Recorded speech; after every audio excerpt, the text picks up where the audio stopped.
Alrighty, folks, back on the Bossman Show. We're going to Western Carolina to the Catamounts. Talk to Coach Kerwin Bell on the Bossman Show. Coach Bill, how you doing this morning, Coach? Doing good, doing good. Yes, sir. Coach, let me ask you, man, has it like you've been there going on your third year already? Western Carolina has it flown by for you, Coach? Yeah, it's a lot of things we've been working extremely hard trying to put this thing together. I think, added 100 out of the 120 players are new in our roster here in the last two and a half years. So we've got the talent, we feel like we want, and the kind of players that we want to sort of build that culture into a winning program. And Coach, I talk about you building the culture. I know you want guys who talented on the field, but we're looking for in a young man for his characteristics off the field, for his characters and talents off the field.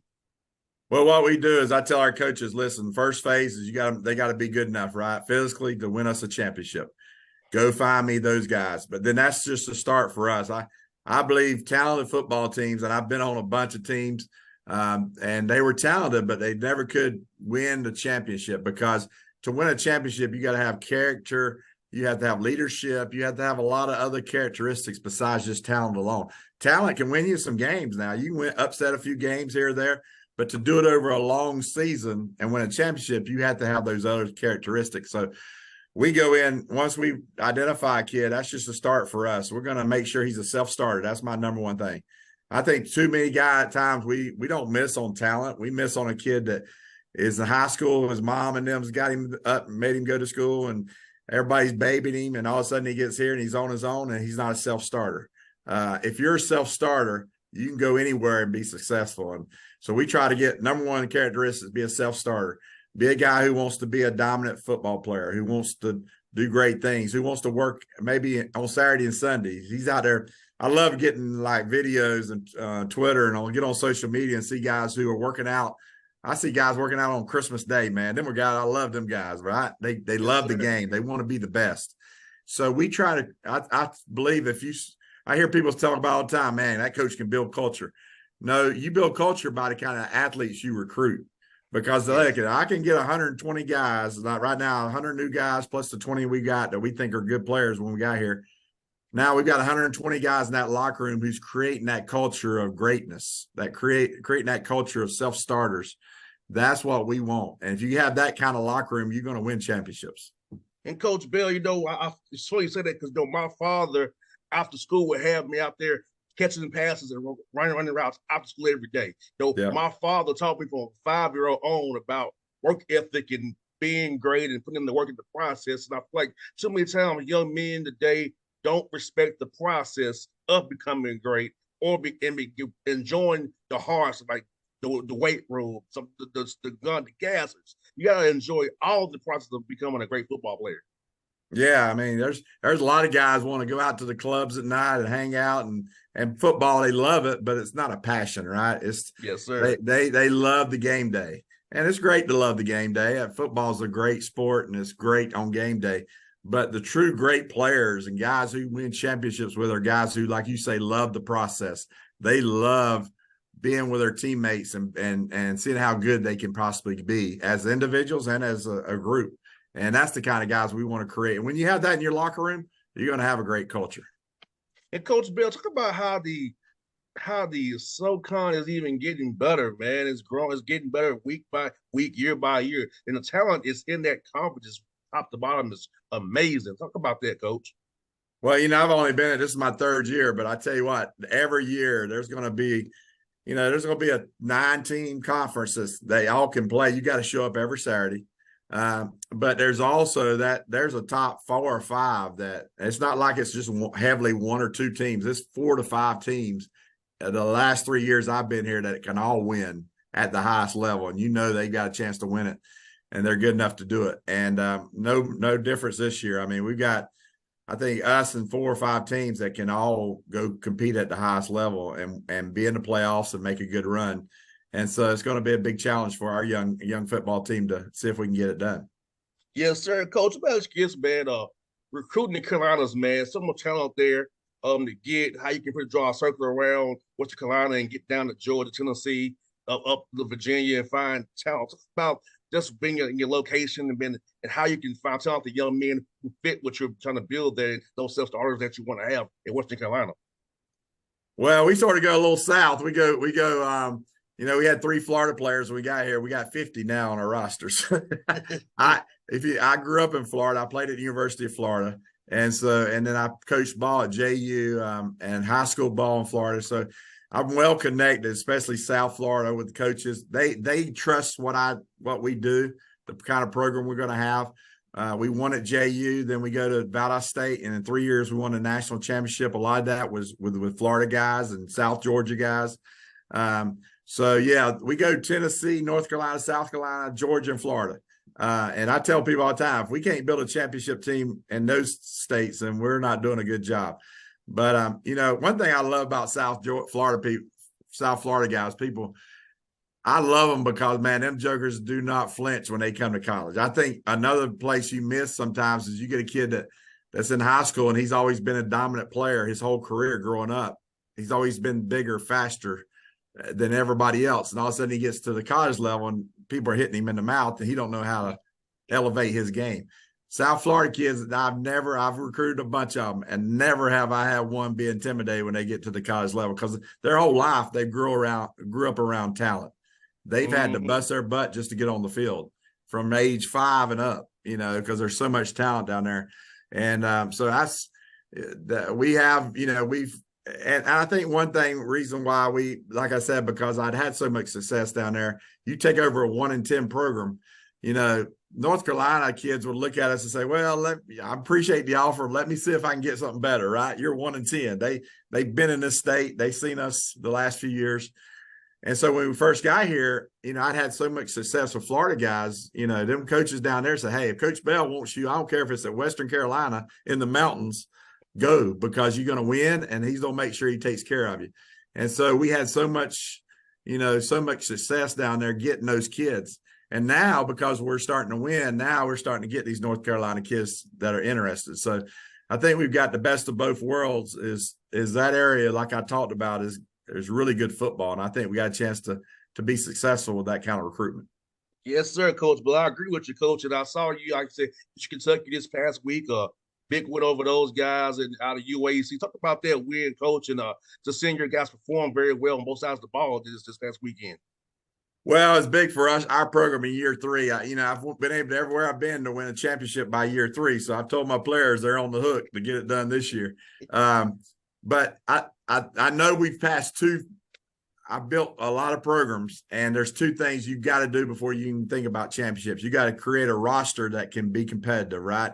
And that can be not only competitive against other people, but also can create competition within your roster. So that number 1 guy needs to be good enough to win a championship. Number 2 can push him. And number 3 is a freshman who's going to maybe take all their spots when he gets the experience. So we've done that. I think 100 out of 120 players are new here the last 2.5 years. And what that does, everywhere I've been, it creates sort of an individual team, a bunch of individuals, because they don't know each other. They all brand new. So with that team, now you've got it, and you're hoping in year 2, year 3 it happens. I hope you have it before you get fired, Yes. And that is that they come together as a football team. They get that linkage together where they trust each other, where they want to play for each other, where they know each other like best friends, right? Because now I think you got to lose some tough games. But we lost some tough ones last year. Mercer kicked our butt, South Furman whooped our butt. And come back and almost won that game, but we were down pretty good. Sanford beat us. So I think we've gone through some tough times. I think you got to go through. Now I think we've grown as a football team. But what I've seen the last 3 games is now carried over this year. We won 3 games down to the wire and beat Chattanooga, who was the 15th ranked team in the country, the last game of the season. And we were down that whole game, but we didn't flinch. And so we're starting to develop, I think, that DNA, that championship DNA you got to have to win a championship. And then it's carried, this year, now year 3, you've got those 2 things passed, right? You got a talented roster. Your team's starting to play as a football team. Now you got to gain confidence by winning.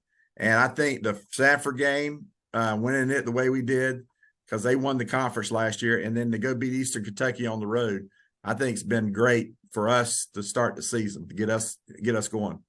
And Sanford has 50 grad transfer seniors. Yeah. They're going to have a long senior day out there. I tell people, the portals help people in different ways, right? Sanford has helped them tremendously with grad students. They've done a great job being able to go get grad students. They got a great grad school. We've been able to get a few, and we really hadn't focused on grad students. Our transfers, we want to plug in where we need maybe some veteran leadership, certain areas on our roster. But I had a 5-year contract. I'm like, hopefully I don't get fired. But I went with young kids because we had so many connections down in Florida and Georgia and South Carolina. Let's go get those kids that are left over, because think about it. A lot of schools, instead of getting 20 high school kids, let's say, every year, they're only getting 10. And the other 10, they're going to get transfer guys. So there's a lot of kids out there that had FBS offers that are dropped. And I think we've been able to go in and get some guys who are really FBS type players on this roster, because there's so many guys out there that don't have scholarships. So that's helped us. We're young, with a lot of freshmen and sophomores on this team, but I think we're going to keep growing and turn into a really good football team.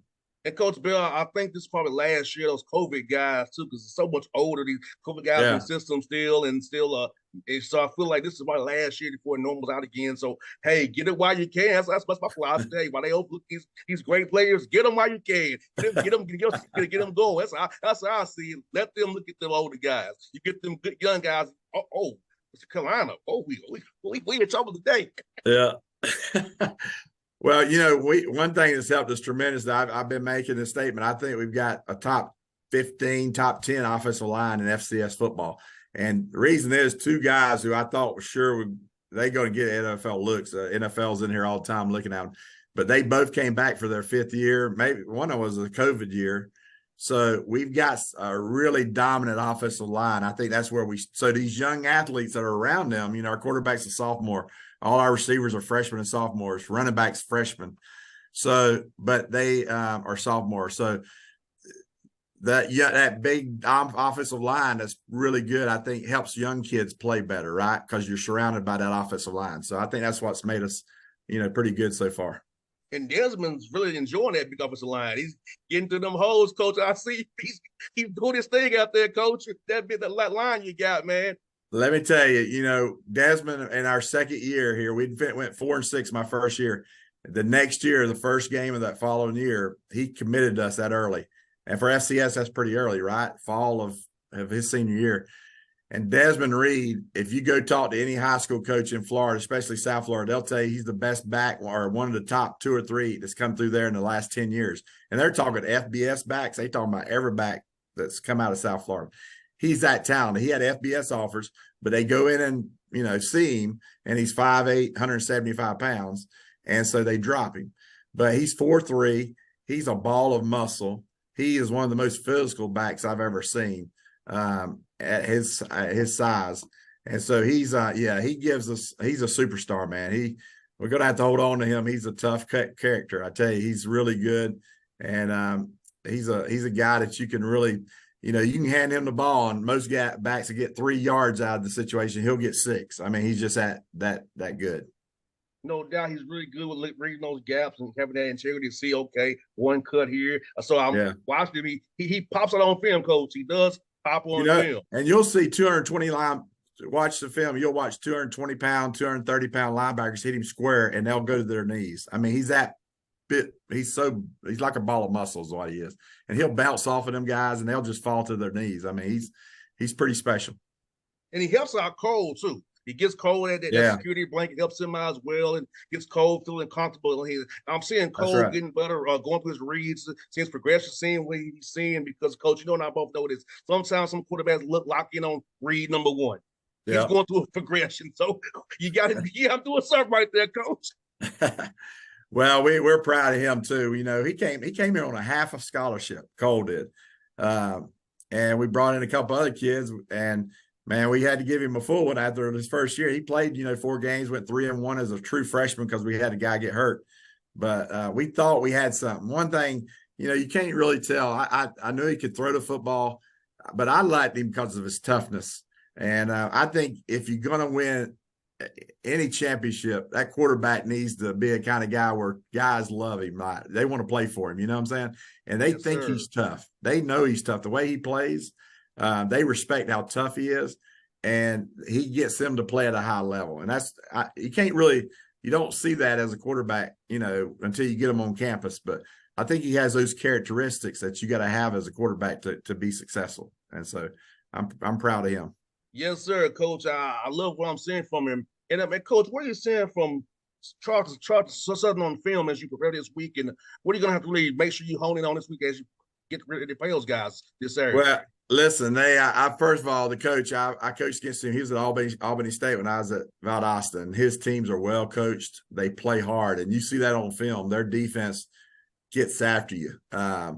And what we've got to do is make sure that we handling all their pressure packages off the edge. They do it on rundowns. Like, they want to get you behind the sticks. Really good coaching. I mean, they don't try to create negative plays. So I think in this game, if you see us getting a hat on a hat, we'll be successful. But we got to make sure we get a hat on a hat and don't let guys run free and get negative yards against us, negative plays. So that, and then offensively, they don't run the triple. So we just got to make sure we're really, I told my coaches, defense coaches, I don't care what you work on, but make sure we're lined up. If they run a triple, some kind of option at us, that we got our assignments down like the back of our hand. So, but it's going to be, it's a challenge. They're going to come in here. They don't play hard, and we get them at home.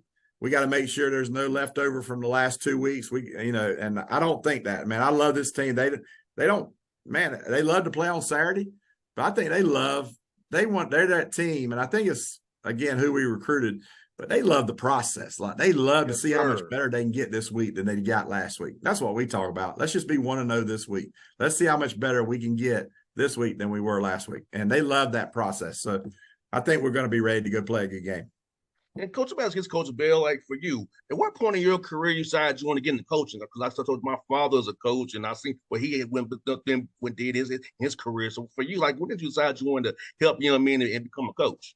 Well, first of all, I grew up on a farm, and tobacco farm, and that's some hard work. Yes, sir. And my dad, when I left school, I left for school. He goes, "Now, son, this farms don't be here for you if you want to come back." I was like, "Dad, I'm gonna figure something else out than coming back to this farm.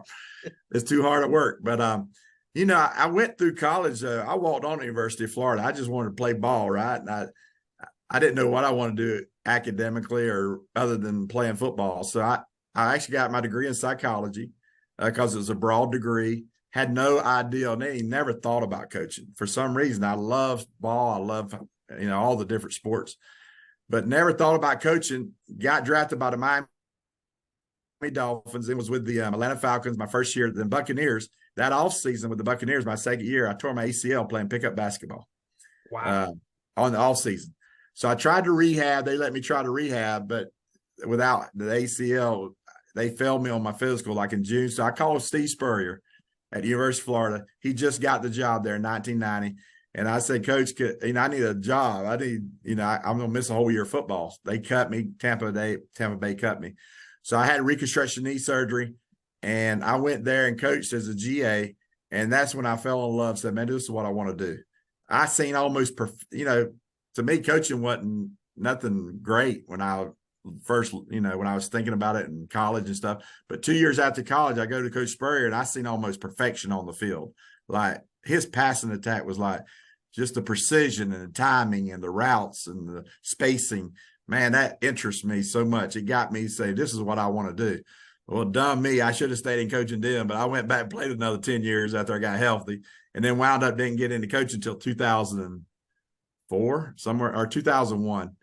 I retired from up in Canada playing and got into coaching. So now, Coach Bill, let me ask you this: how was it playing at old Fulton County Stadium here in Atlanta with the Falcons?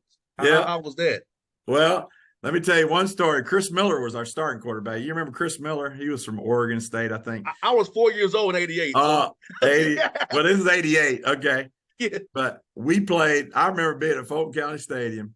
And I was on the sideline. I played, I started 4 years in the SEC. I mean, that's good football, right? Yes, sir. But all of a sudden, Chris Miller was an athlete, too. He could run. He wasn't a real big quarterback. I was like second or third string during my rookie year. But I was on the sideline, and all of a sudden, he starts scrambling to our sideline. And I'm like, And this guy looked like he was 6'8", running after him. I'm like, oh my God. And I've seen some good players in the SEC. And he chased him down on our sideline. I mean, just caught him like it wasn't nothing. This guy looked like a monster. And he got up. It was number 56 for the New York Giants. LT. Marcus Taylor. Oh my God. I'm like, goodness gracious. I don't know if I want to play in this league or not. This is tough. Yes, it's sir. bad when they can outrun you and they're twice your size, you know. Yes, sir. Coach, I just missed you because I became a ball boy in 1990. Okay. But for the Falcons. So I missed you by a couple of years. I'll be 40 years old in March. So I missed you by a couple of years, man. Yeah. But yeah, it's always fun to hear about the old Falcon Was days. you out at the Swanee? Out to Swanee? Yes, sir. I was. The Falcon Inn? Yes, sir. I was out there, man. You know, I went by there about 8 years ago with my kids. I said, I'm going to show y'all where my facility was at when I was with the Falcons. We was going down I-85. I get off on that Swanee exit, and I could not recognize anything there. I'm like, you know, it was just one little gas station and a little Falcon Inn was there. It's and then built up now, man. And now it's like 4-story buildings and stuff. Yes, sir. Yes, sir. Because now I grew up on the west side of Atlanta, but my dad took me up there. My dad wanted me to be involved in football, and my dad had a mission. Now I didn't get to play in the NFL, but I'm still doing radio the last 15 years. I'm still around it. So, Coach, I'm living the dream. My dad's dream anyway. I'm still living the dream. Right. Yes, well, good. Well, Coach, I tell you what, it's fun to talk to you today. I've been a fan for years, man. I'm glad he get this done, and I'll be cheering for you. Then you all play at Mercer this year, Coach, or you don't play at Mercer? Yeah, we got 2 games this game, and then Citadel, and then we got 3. We got Chat, Mercer, and Furman. So that's hopefully I'll catch you in one of those chat of Mercer. Hopefully, man. I can get with Daniel. We can get some set up, Coach. Okay, sounds good, man. All right, Coach. Appreciate you. Have a great day, Coach. It was fun, man. Right. You too. All right, buddy.